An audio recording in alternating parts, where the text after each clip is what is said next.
cooler Mumbai Police's PR becomes, the dumber their representation in cinema looks. From hooting, clapping and whistling in the dark theatre every time the man in khaki thrashed the villain, we are now in an era where there is no khaki, no threat of a villain, and unfortunately, nothing to hoot or clap or whistle for. But when did things change? When did our cop films lose their entire freaking point? And losing the point has caused them to lose complete touch with reality. As film critic Nandini Ramnath puts it, the movie cop is also a wisecracker, a superb singer, a consummate dancer, a heart melter, a potentially good husband, a role model, and the epitome of cool. So stay tuned as we take you through decades of cop movies seen in Hindi cinema to show you everything you need to know about the evolutions of cop and how their heroism, purpose and adversaries have changed over time.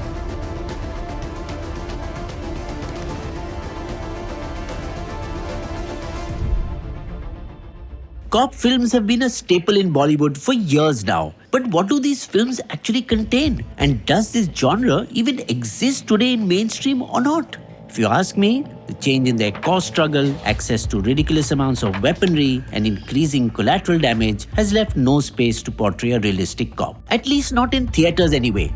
But before we begin our deep dive and test our hypothesis, let us first understand what is it about cop films that lends itself to stories so beautifully. The cop is a part of that mysterious group which we aren't insiders on.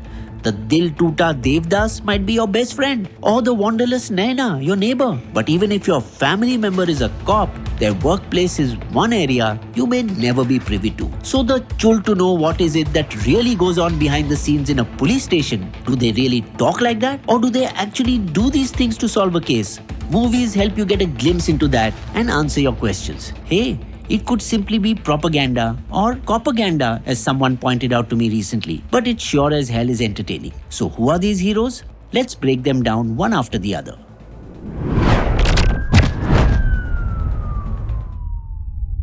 On the surface, most cops portrayed in films will have something that sets them apart from the other. Bajirao Singham, Sangram Bhalerao and Veer Suryavanshi are all different from each other, despite belonging to the same universe. Each with their own style, backstories, and even eventual fate. All three tell a different story, but the choice of them being the central character has some commonality. But before we get into modern cop heroes, let's travel back in time to see what the initial intent was behind having the cop as a hero in films. In 1956, the film Inspector had Ashok Kumar playing the role of Inspector Shyam, who had to solve a case to make sure his love interest did not get incarcerated on false charges. Here, the cop simply performed his duty without any nuance despite being the central character. But come 1960, we can already see the cop with more depth than before. Dev Anand in Jali Note, who plays the role of Inspector Dinesh, goes undercover to solve the case of fake currency in circulation. Now we see the cop having to go the extra mile in order to solve his case, giving him a chance to don two personalities and kick off the trend of a cop doing more than what was expected of them for the greater good. But cops in films who won the lead often portrayed a simple, behind-the-desk role, coming into the picture when necessary and staying out of the plot when not. These were often roles that Jagdish Raj and Iftikhar were seen playing between the 60s and the 80s. Let's not jump the gun though, because the 70s was truly when the cop hero emerged in all its glory. With the release of Zanjeer, we see Amitabh Bachchan's Vijay playing the role of an honest cop and his unconventional methods of solving crime. Often at a young age, Vijay's tough exterior and dissatisfaction with the world showed a cop who would risk everything to get justice. अच्छी तरह सुन ले। अगर मैंने जिंदगी में कभी कसम खाई है तो आज खाता। वो मुझसे हमेशा के लिए नहीं बच सकता। This cop was a victim of his circumstances. 1983's Ardha Satya brought another variation in the cop hero journey. Om Puri's character Anant grappled with the corrupt system and where he stood in the midst of it, on one hand wanting to be the change and help eradicate it, but on the other going back to it for personal gain. तुम्हारा suspension order हमने cancel करा दिया। ऐसे काम का कीमत पैसे से नहीं होता Welankar. These dilemmas were starting to shape who the next crop of cop heroes were going to be. Films like Phool Bane Angare and Ganga Jal raised the question of morality, giving the cop a choice between accepting the bribe or staying loyal to their duty. And of course, the answer was obvious. But with Ab Tak Chappan, we started seeing rogue cops, in which Sadhu Agashe helms the vigilante movement, showing us an unfiltered and dark side to the Vardi. लेकिन ultimately गोली तो आप चला रहे हैं। उसके सिवा हम कर भी क्या सकते हैं? अपने को सोचने का अलाउड नहीं है। अपने को सिर्फ उंगली है घोड़ा खींचने का। However, it was in 2010 and 11 when the Super Cop era dawned. Chulbul Pandey and Bajirao Singham were both action stars who were stronger than ever and were an army in themselves. I mean, put Gangajal's Ajay next to Singham's Ajay, you can clearly see that despite both of them being serious and honest, their physique was so different from the other. And this mattered because the cop's heroism became more about his ability to fight the villains than actually solving the case. But that wasn't going to cut it with the audience either. How long could this bulked up bimbo last, right? Having said that, there are cops whose understanding of the world reflect their larger purpose and stand out among the done and dusted stereotypes perfectly. Let's look at how, by changing the figurative and literal anatomy of cop heroes, we've changed what they stand for entirely. A story reaches its ultimate fruition when the cop is stripped down to their very core and we discover who the human behind the uniform truly is. Their purpose, goal, mission, call it what you may, is what actually makes them who they are despite any external factors. Let's look at this with two distinct examples. In the 1999 film Sarfarosh, Amir Khan's brother is brutally murdered, pushing him to give up his comfort and join the forces. IPS बनने के लिए जी तोड़ मेहनत की है मैंने। IAS के लिए चुना गया था। कलेक्टर बनकर आराम की जिंदगी गुजार सकता था मैं, लेकिन मैंने आईपीएस चुना। क्यों? क्योंकि हर मुजरिम में मुझे वही लोग नजर आते हैं। For him, the larger purpose was to ensure that this never happens again, so that no brother has to witness his older one's funeral in this fashion. But this was seen earlier too, with films like Shahenshah from 1988, which had Amitabh Bachchan playing Vijay, a corrupt police officer by day and a vigilante by night. लेकिन शायद तुम नहीं जानते कि इस शहर में एक और अफसर आया है कि पुलिस की नौकरी नहीं करता लेकिन काम पुलिस का करता है.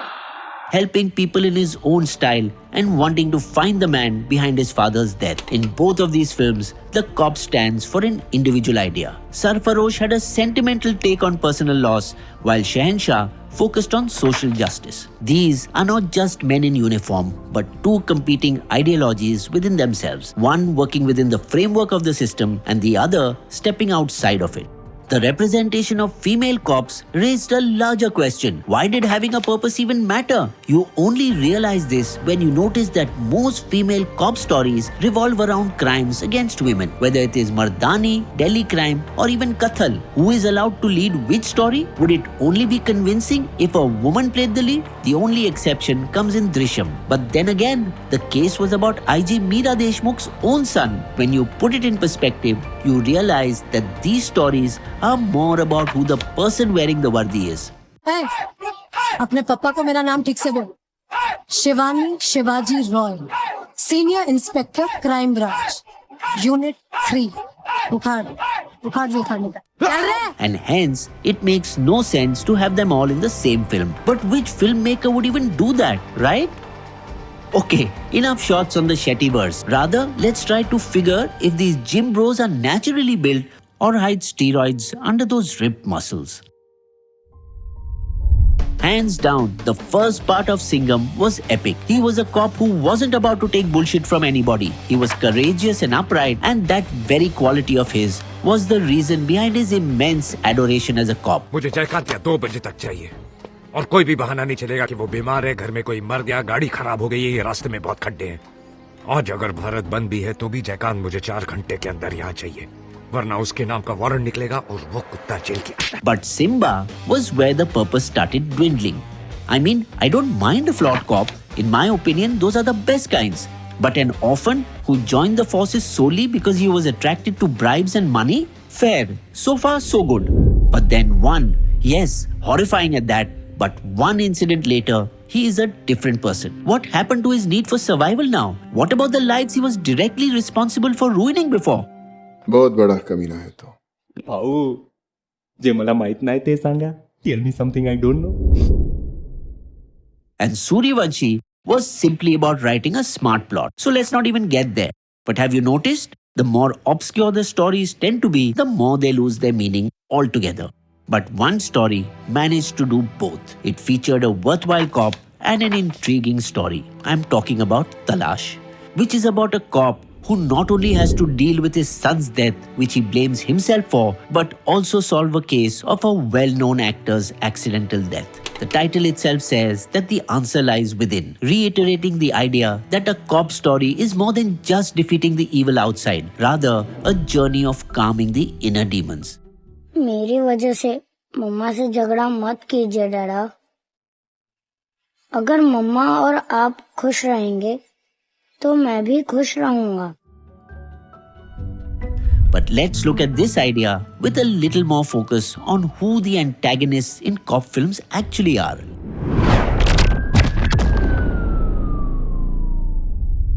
If I may, I never bought into the good versus evil bullshit. These two forces exist within each other, and this is why I love cop films. At least I used to. Earlier, the evil was also rooted within the cop and was a result of the person they were or their actions. It was the classic trope of one's past returning to haunt them. Take Shakti for example. Dilip Kumar, playing the good, honest cop, was willing to sacrifice the life of his own son. मैं जानता हूं मेरे बेटे की जिंदगी इस वक्त तुम लोगों के हाथ में है। मार डालो उसे, लेकिन मैं अपने फर्ज से बेईमानी नहीं करूंगा। समझे? तुम लोगों से जो बन पड़े कर लो। His son, having overheard his father's sense of priority, सुनते हो, जो बन पड़े कर लो, लेकिन मैं यशवंत को नहीं छोड़ूंगा। obviously led to becoming who he did. The cop inside the father was responsible for Vijay's criminal record. And what about Khaki, where DCP Anand is considered to be Inspector Vijay from Zanjeer, but 3 decades later also saw a similar pattern. Amitabh Bachchan's character was the one who caught the wrongdoings of the villain, pushing him to extract revenge.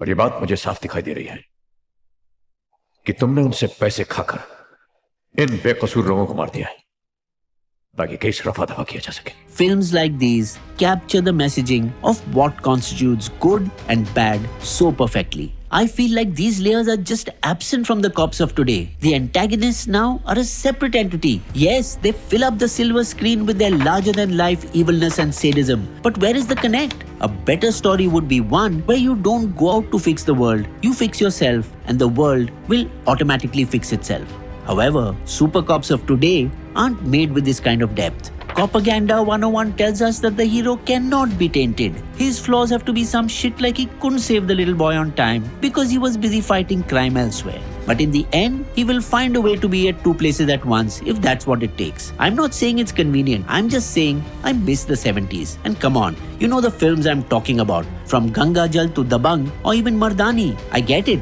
This spectacle is the distributor's perceived demand. And production needs to justify the budget and blah blah blah. But you can't make empty promises and have villains not challenge the very core of the cop. That predicament is the very reason the end is unpredictable. Otherwise, does anybody start watching a cop film and have an iota of doubt in their minds about who is winning in the end?